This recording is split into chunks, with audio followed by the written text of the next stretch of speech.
Hello students, तो कैसे हो सारे के सारे। तो आज हम पढ़ेंगे अकाउंटिंग रेशो का सेकंड नंबर का रेशो। मतलब हमने इसके पहले वाली वीडियो में पढ़ा था लिक्विडिटी रेशो और आज हम पढ़ने वाले हैं सॉल्वेंसी रेशो। तो लिक्विडिटी रेशो में हमने क्या किया था, शॉर्ट टर्म एक्सटर्नल लायबिलिटीज के बारे में पढ़ा था। आज का हमारा टॉपिक है सॉल्वेंसी रेशो, जिसमें हम लॉन्ग टर्म एक्सटर्नल लायबिलिटीज के बारे में जानेंगे। तो क्या है, पढ़ते हैं। Solvency ratio means to measure the ability of the firm to meet out its long term external liabilities, जो कि हमारे लंबे समय के दायित्व हैं, जो लंबे समय की लायबिलिटीज हैं, उनको हमको नापने के लिए हमको एबिलिटी ऑफ द फर्म, मतलब कि हमारे जो फर्म है वो लॉन्ग टर्म लायबिलिटीज को दे पाएगी नहीं दे पाएगी, उसको मेजर करने के लिए हम सॉल्वेंसी रेशो को पढ़ते हैं। Solvency here means the ability of the firm to meet out its long term loans. जो सॉल्वेंसी रेशो होता है मतलब वही है कि long term loans, long term external liabilities, loans एक ही बात है ना। Long term loans are those loans which are paid off over an extended period of time greater than 3 years। मतलब जो लॉन्ग टर्म एक्सटर्नल लाइबिलिटीज होती है उसको हम 3 साल से ज़्यादा के पीरियड में पे कर पाएंगे या नहीं कर, मतलब हमारी जो फर्म है उसकी फाइनेंशियल पोजीशन जानने के लिए हम अकाउंटिंग रेशो को फाइनली पढ़ते हैं। हमको तो अकाउंटिंग रेशो से यही पता चल रहा है कि हमारी जो फर्म है उसकी कंडीशन क्या है, उसकी अंदरूनी कंडीशन क्या है, मतलब वो अंदर से कैसी है बाहर से कैसी है, उनको पता करने के लिए हमको इतने सारे रेशोज पढ़ने पड़ते हैं। लिक्विडिटी रेशो में हमने शॉर्ट टर्म्स पढ़े, सॉल्वेंसी में हम पढ़ रहे हैं लॉन्ग टर्म, ऐसे ही टर्नओवर में कि हमारे पास पैसा कब घूम के कितने समय में आ रहा है तो हम टर्नओवर पढ़ेंगे। इसी तरफ से प्रॉफिटेबिलिटी रेशो, मतलब कि जो हमारा प्रॉफिट है वो कितना है। तो ये सारे रेशोज जो हैं हम यही पता करने के लिए पढ़ रहे हैं कि जो हमारी फर्म है उसकी जो कंडीशन है वो किस तरह की। तो चलिए आज का टॉपिक स्टार्ट करते हैं, सॉल्वेंसी रेशो। तो सॉल्वेंसी रेशो के अंदर आज का हम सबसे पहला रेशो पढ़ेंगे डेट एंड इक्विटी रेशो। आप चाहें तो टोटल डेट रेशो भी पढ़ सकते हैं, लेकिन मैं यहाँ डेट इक्विटी रेशो से स्टार्ट कर रही हूँ। यहाँ पे दूसरे नंबर पे डेट इक्विटी रेशो पर मैं डेट इक्विटी रेशो से ही स्टार्ट करूँगी आज का topic. This ratio establishes the relationship between long term loans and owners capital। जो डेट इक्विटी रेशो है उसके नाम से ही आपको पता चल रहा है कि ये लॉन्ग टर्म लोन्स और ओनर फंड के बारे में कंपेयर करेगा। और इसका फॉर्मूला भी बिल्कुल सिंपल है, इस फॉर्मूला में आप जाइए ही मत, ये फॉर्मूला देख के आप घबराना बिल्कुल नहीं। मैं बिल्कुल आपको शॉर्ट फॉर्मूला बताऊं, बिल्कुल short trick. Date equity ratio का फॉर्मूला होता है, नोट करिए कॉपी में, डेट अपॉन इक्विटी। नाम से ही क्लियर हो रहा है, debt equity ratio, debt upon equity, long term loans upon owners capital. ये दूसरा फॉर्मूला, मतलब फॉर्मूला वही है, नाम चेंज हो रहा है। बिल्कुल हम नाम पे कॉन्सेंट्रेट करिए, देखिए क्या हो रहा है। Debt equity ratio, debt upon equity पहला फॉर्मूला, मतलब फॉर्मूला वही है, नाम दूसरा हो जाएगा। एक नाम ये हो गया डेट अपॉन इक्विटी, दूसरा नाम long term loans upon owners capital, तीसरा नाम external liabilities upon internal liabilities. और मैं आपको डीपली इसमें समझाऊंगी, पहले हम जान लेते हैं कि डेट इक्विटी रेशो होता है क्या, इसके बाद मैं फॉर्मूले में और बात करने वाली हूँ इधर पे। आज हम बिल्कुल डीपली सारे रेशोज पढ़ेंगे। This ratio state how the total assets have been financed, that is how much have been financed from owners equity and what portion has been finance from debt. मतलब जो हमारी कंपनी है उसकी long term date क्या है, और equity मतलब owner ने कितना पैसा लगाया है, और जो फर्म है उसकी लायबिलिटी मतलब उसको कितना कर्जा है। सीधा सा मतलब इसका ये है कि ओनर ने कितना पैसा लगाया है और उसने बाहर से लोन कितना लिया है। जिससे हम डेट इक्विटी रेशो का पता लगा सकते हैं। बस इसमें सिंपल सा ही दिया है। चलिए अब हम फॉर्मूले पे बात कर लेते हैं यहाँ पे। तो चलिए बात करेंगे फॉर्मूला पे। और आज मैंने ना इसके लिए आपको इसके लिए क्वेश्चंस बना के रखे हुए हैं, मतलब अलग से क्वेश्चंस बनाए हैं। आज हम एग्जाम्पल के क्वेश्चंस नहीं करने वाले। तो आज का हमारा टॉपिक है डेट इक्विटी रेशो। तो चलिए हेडिंग डाल लीजिए, डेट इक्विटी रेशो। यहाँ पे आप लिख लीजिएगा अकाउंटिंग रेशो का है ये, अकाउंटिंग रेशो, है ना। सबसे पहला टॉपिक आ जाएगा। यहाँ पे हम लिख सकते हैं कि सॉल्वेंसी के अंदर हम पहला पढ़ रहे हैं आज, तो हम यहाँ लिख लेते हैं सीधे डेट इक्विटी रेशो। फर्स्ट है सॉल्वेंसी रेशो का,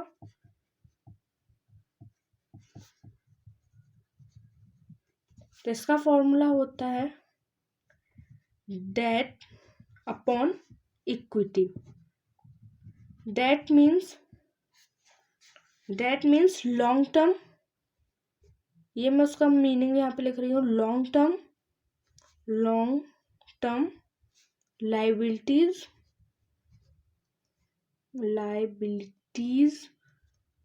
upon shareholders fund, long term liabilities upon shareholders fund. Equity का यहाँ पे मतलब है शेयर होल्डर्स फंड। और लॉन्ग टर्म लायबिलिटीज को हम एक्सटर्नल लायबिलिटीज भी कहते हैं। मतलब आप देख रहे हैं कि डेट को ही हम लॉन्ग टर्म लायबिलिटीज कहते हैं और इसी को हम एक्सटर्नल लायबिलिटीज कहते हैं। इसी के मतलब आप नाम से बिल्कुल कंफ्यूज नहीं होंगे यहाँ पे कि लॉन्ग टर्म डेट क्या है, एक्सटर्नल लायबिलिटीज क्या है। तो मतलब आपको बिल्कुल यहाँ पे कंफ्यूजन क्रिएट नहीं करनी है कि जो एक्सटर्नल लायबिलिटीज है वो होता क्या है। इसीलिए मैं आपको यहाँ पे तीनों नाम बता रही हूँ। यहाँ पे इक्विटी का हमने शेयर होल्डर फंड देख लिया, और शेयर होल्डर फंड को हम ओनर्स फंड भी कहते हैं और इंटरनल लायबिलिटीज भी कहते हैं। शेयर होल्डर फंड मतलब अंदर के लोग, जो इसका ओनर है, तो उसको क्या कहेंगे, इंटरनल लायबिलिटीज। इसको इंटरनल लायबिलिटीज भी कहेंगे या ओनर्स फंड भी कहेंगे। मतलब एक ही चीज के कितने नाम हैं, इसके लिए आपको कंफ्यूज बिल्कुल नहीं होना है। सॉरी। और इसका जो आइडल होता है वो होता है 2:1। इसका आइडल होता है 2:1। मतलब जो हमारा डेट है वो हमारी इक्विटी से ज्यादा है। मतलब ये कि जो हमारी फाइनेंशियल पोजीशन है अगर इतने तक है, 2:1 तक है, तो वो हमारे लिए अच्छा है। लेकिन अगर इससे ज्यादा होगी तो वो हमारे लिए रिस्की हो जाएगी। मतलब हमारे जो डेट है वो बढ़ जाएंगे और इक्विटी जो है वो हमारी कम हो जाएगी। डेट मीन्स क्या, 2, और इक्विटी मीन्स 1%। इसीलिए अगर हमारा रेशो इससे ज्यादा हुआ तो हमारी जो फाइनेंशियल पोजीशन है वो बिगड़ सकती है। बस यहाँ पे इतना ही है। और लॉन्ग टर्म लायबिलिटीज को निकालने का फॉर्मूला होता है, लिखिए LTD, है ना, long term loan, long term liabilities, long term date, कुछ भी कह सकते हो भैया। कितने नाम है, मैं यहाँ पे एक्सटर्नल लायबिलिटीज भी लिख सकती थी, यहाँ पे मैं डेट लिख सकती थी, मैंने लिख दिया long term date, long term liabilities, external liabilities. कुछ भी निकालने का फॉर्मूला क्या है, निकालने का फॉर्मूला है लॉन्ग टर्म लोन या लॉन्ग टर्म डेट या एक्सटर्नल लायबिलिटीज प्लस डिबेंचर्स। यहाँ पे परसेंटेज इसीलिए लगा हुआ है क्योंकि उन्हें फिक्स्ड रेट ऑफ परसेंट मिलता है। तो debentures plus long term provision, ये होता है लॉन्ग टर्म डेट या लॉन्ग टर्म लायबिलिटीज को निकालने का फॉर्मूला। अब इसी में आते हैं शेयर होल्डर्स फंड को निकालने का फॉर्मूला। इसके पहले वाली वीडियो जो मेरे बेसिक नॉलेज वाली है, जो इसमें मैंने अकाउंटिंग रेशियो को पूरा समझाया हुआ है, उसको जाकर के आप देख लीजिए। तो यहाँ पे हम आ जाते हैं shareholders fund. Shareholders fund को निकालने का है ESC plus PSC plus reserve and surplus. Equity share capital preference share capital plus reserve and surplus is equal to shareholders fund. तो ये दो फॉर्मूले आपको याद रखने की। अगर मान लीजिए हमें लॉन्ग टर्म डेट नहीं दिया है, लॉन्ग टर्म लोन दिया है, डिबेंचर्स पे परसेंटेज दिया है और लॉन्ग टर्म प्रोविजन दिया है, तो हम लॉन्ग टर्म डेट या लॉन्ग टर्म लाइबिलिटीज आराम से निकाल सकते हैं। अगर हमारे पास ESC PSC और रिजर्व एंड सरप्लस दिया है तो हम शेयर होल्डर्स फंड आराम से निकाल सकते हैं। चलिए करते हैं इसका क्वेश्चन। तो सबसे पहला क्वेश्चन आता है आपके सामने, ये रहा। और हाँ, इसका जो आंसर होता है वो हमेशा किस में आता है, टाइम्स में आता है। तो ये आपको सबसे मेन बात याद रखनी है कि इसका आंसर जो है हमेशा टाइम्स में आता है ना। Calculate debt equity ratio, long term loans 1,50,000 ESC PSC plus reserve and surplus. अब भी हमने पढ़ा।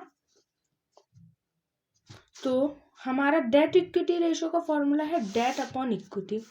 तो यहाँ लिखेंगे डेट अपॉन इक्विटी।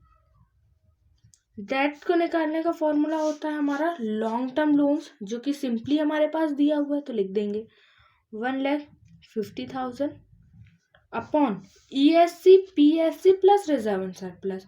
अगर छोटा अमाउंट है तो आप प्लस कर लीजिए, अगर बड़ा अमाउंट है तो आप लिख लीजिए फिर प्लस करिए। तो देखते हैं ESC 2 लाख, PSC 2 लाख, मतलब 4 लाख प्लस 4 लाख 8 लाख, तो ये आ जाएगा 8 लाख। अब इसको आप कैलकुलेट कर लीजिए कि कितना आंसर आ रहा है।